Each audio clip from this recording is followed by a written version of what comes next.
Hey, what's up, guys? I'm really sorry that there's been a delay because I actually wanted to film this the other day, but I was really upset because I didn't get the job I really want, and it was because of my visa status, because they wanted a long-term role and they were not able to sponsor my visa. I mean, it was kind of dramatic because the manager actually really likes me, but the HR thought that visa sponsorship was too complicated, and so they had to choose someone who didn't need that. And I was really upset because I knew it wasn't up to me. I mean, everything was going so well, and I really liked that job, and I was really confident. I knew what I was talking about. I was really confident that I was a fit for the role, and the manager really liked me as well. So I guess that's what upsets me the most, that I can't change anything about it, that it wasn't really something up to me. But the manager was really nice. She even called me in person to tell me that, and she told me that she really wanted to pick me, but it was kind of not in agreement with the HR. And she even sent me the agency that they were working with in Shanghai and said that she was willing to recommend me if I ever go back to Shanghai. And I really appreciate that. I think that was really nice of her, and I'm really thankful for people who tried to cheer me up as well. That really helped. You really made it easier, so thank you so much. But I mean, now I've got myself back together. I mean, it's not the end of the world. Who knows what life has in store for me, so let's just not lose heart for now. Back to the real business. So this video is gonna be about me talking about living and working in the UK. In the last video, I talked about studying at King's and studying CCI, so if you are interested in that, I'll put the link in the description, and you can also find other information that you might find useful in the top Weibo on my page, so go check that out if you're interested. This vlog, I'll be focusing on my personal experience in finding an internship and finding a flat in London. So if you're interested, keep watching. Okay, since we mentioned jobs, I'll start with that. I actually had an internship back in March to June. I had a 3-month internship with an advertising company. That was really fun experience. I know a lot of you might want to find a job in London as well. You have a real advantage compared to me because you will have a 2-year post-study working visa after graduation. Anyone can apply for that, and with that you can work in the UK for 2 years without any concerns about visa. So make the best of it, because that was something I wish I had. So if you want to find a job, you can go to some websites. I usually use LinkedIn and Indeed. There are other websites like Total Jobs, Monster Jobs, a lot of other websites that you can have a look at. And as a student, during your term time, you're only allowed to work 20 hours maximum per week. So basically 2 days and a half. That is the maximum amount of time that you're allowed to work because you're holding a student visa. But after your term time, you can work full time. Most of the jobs are paid. Usually they pay you the minimum wage, which is about £8 to £9 per hour. There are some jobs that's unpaid, and personally, I'm all against that. I don't think it's respectful. I don't think it's fair. And I have to admit that it's really difficult for an art student to find a job that fit in our career goals, because usually these jobs would demand a high proficiency of English, and no matter how good you are at that, it's still your second language. And I honestly can't find a reason that they will find someone who use it as a second language compared to people who speak it natively. So that was extra pressure on finding a job like that. But on the other hand, you can use your nationality as an advantage.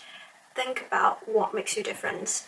You speak Chinese, so find a job that requires the use of Chinese or Mandarin. And usually what I do is that I don't usually like go out for all the jobs, because I don't want to spend my time and energy on jobs that I don't even want. So usually I only go for the jobs that I actually like. So I didn't send out a lot of applications, and we sent out, I think, 4 last time, and I got interview from 2 of them, and the other 2 I wasn't really keeping my hopes up because that was focusing on marketing and communication, and I really didn't think that they would choose so far. I was only sending out for a try, and it didn't surprise me that I didn't get any feedback, but that was okay. We're drifting away. 2 interviews I actually got. The other one is just like general marketing and PR role. They didn't mention Chinese, so even I went to the interview, it's not surprising that I didn't pass.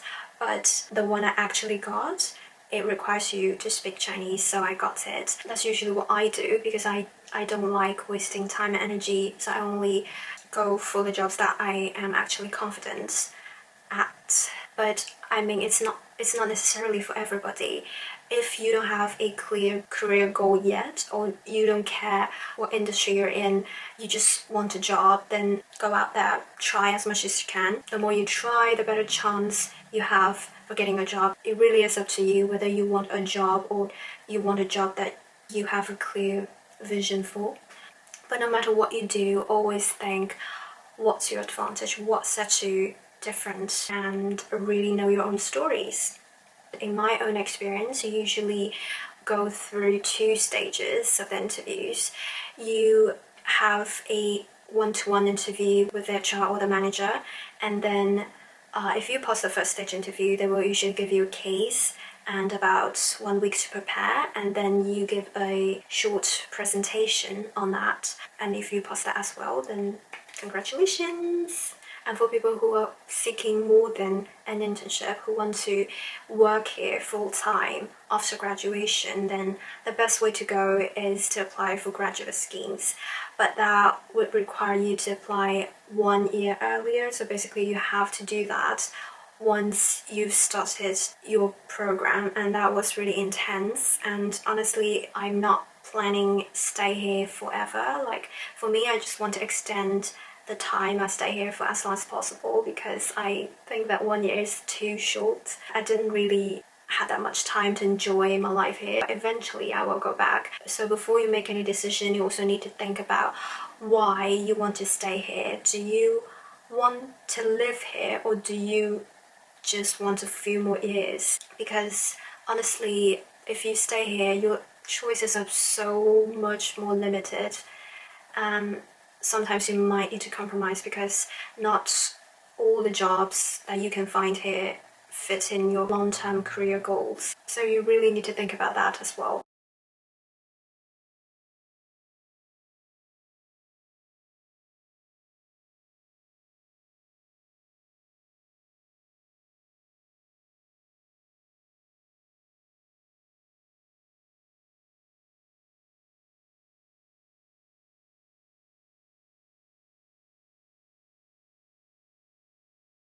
Okay, enough about the jobs.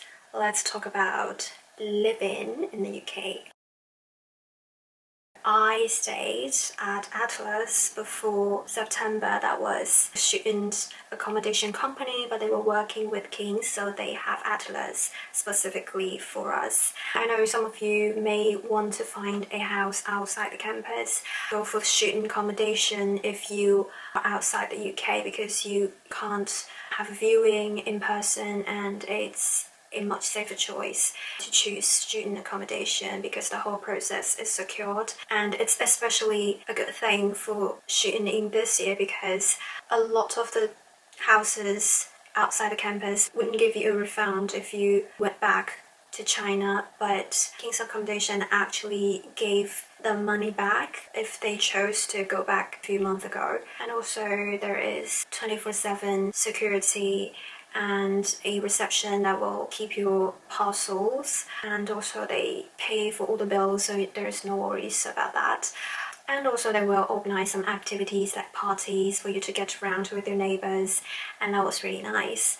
Atlas is quite new. It was founded in 2018, I think, if I'm not mistaken. So the facilities are quite new, and it's located in Vauxhall. It's kind of central in London and about, I'd say, half an hour away from student campus. So if you take the metro, it will take you 3 minutes to walk to the tube station, and then you take about 20 minutes to get at Temple. So that's the station nearest to Strand campus, and you get off there and you walk about 5 minutes before you arrive at King's. So off-peak, I'd say about 25 to 30 minutes, but if you are hurrying at peak time, then allow yourself about 45 minutes just to be safe. And Vauxhall is also a quite new area, I guess. Some new buildings, major supermarkets and restaurants where you can have some comfort meals. So basically convenience for living. There's also a train station you can take if you want to go for a mini vacation on weekend. And it's right beside River Thames, so sometimes I would walk to campus as well if the weather was fine. If you're walking, then be prepared for the 50 minutes walking. But it was really fun because the scenery along the way is really beautiful. You can see the major iconic spots in London, like the London Eye, the Big Ben. I heard that they were taking off the whatever is outside the Big Ben at the end of the year, so I'm really looking forward to that because I haven't seen it without all those ugly things surrounding it. Atlas in general is well located, but because there is other buildings under construction beside it, and it's very near to the metro station and the train station, so it can get really noisy depending on which direction your room is facing. But if you close the window, for me it's tolerable, but it can get really loud if you open the window, and if you're not okay with that, then think about it. I'm not sure how long it will take for the building to complete. I guess after that it will be much quieter, but the sound of the train will still be there. So if you're really sound sensitive, then you may have to reconsider. But I mean, it's not that terrible. It's tolerable for me, and I guess for a lot of residents as well. So don't be scared because of what I said. And the higher floor you're on, I guess the better it gets, because I lived on the 6th floor and I was kind of in between the construction and the train station. If I close the window, I mean, it's okay. And you have 3 different types of rooms in Atlas. You have non-ensuite, you have ensuite, and you have studios.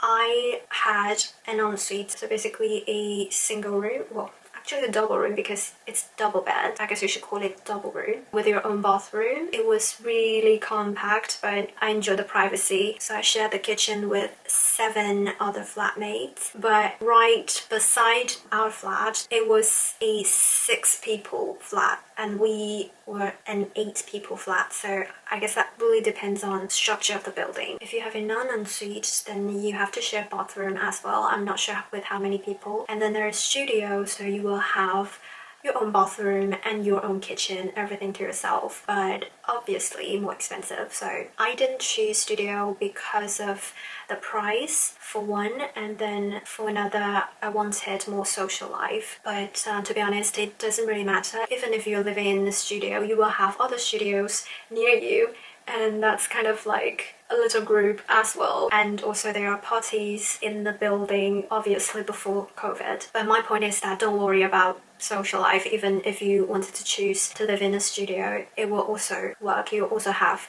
chances to speak with other people, so don't worry about that. These are up to you. It is the same with houses outside the campus as well. These 3 kind of major types that you can choose from. And if you decide to choose outside the campus, and or if you are looking for another flat after your term time, then there are some websites that you can go to have a look. You can either go to Chinese apps, and also there are some people who are subletting and you can get in touch with them as well. But the better choice for me would be some local websites and agents because they're relatively cheaper. There's wider choice as well. You can go to Rightmove, Zoopla, or Spare. So Zoopla and Rightmove, they're more like for long-term lettings, usually over 6 months. Unfortunately, as a student, if you don't have a British guarantor, then you have to pay upfront. So I chose to find a flat on Spare Room. So on Spare Room, you have all kinds of lettings, short-term, long-term, whole property, or just one room. You can even find flatmates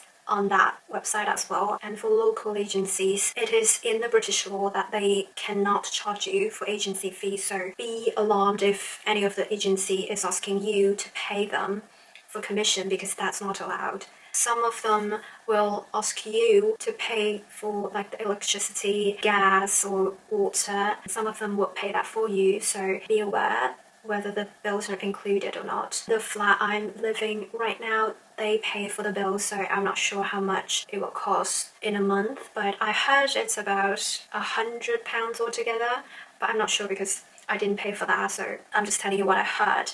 As a student, you are exempt of council tax, but if you are a professional or after you end your study, then you will be asked to pay council tax, and that's about £70 per month. So if the bills are not included, then you will pay about £200 on top of the rent. So for King's accommodation, you pay the rent quarterly, so you pay them every 3 months approximately. But if you are renting a flat outside the campus, then you may have to pay upfront. But if you have a guarantor, I just heard the other day that you can actually ask someone from the college to be your guarantor. I'm not sure, but if you do that, then you can pay monthly. And if you find a really nice landlord, they may allow you to pay monthly. If you find the flat you want, then you will pay about 1 week's rent to secure your place. So basically for them to take the flat off the market. But that money will go to your deposit if you decide to proceed with the contract. If you decide to withdraw after you pay them, then that money is not refundable. So basically, if you paid £200 in advance, then you can pay 200 less for the deposit. And the deposit is about 1 month rent that is refundable after the contract is ended. So if everything goes right, then that money will go back to you after you leave the flat. During your tenancy, if anything is broken, get in touch with your agent or your landlord. Ask them to fix it, because it's their duty to do so. But it's also your duty to keep the flat in good condition and make sure that you are not the cause of any problems. Okay, it's getting dark. I might have to end here. I hope that what I shared is helpful to you. If you have any more questions, feel free to comment below. But also be aware that I'm not the answer to all of your questions. I can only give you advice based on my own experience. And also, if you like it, give me some thumbs up. That'll keep me going. See you next time.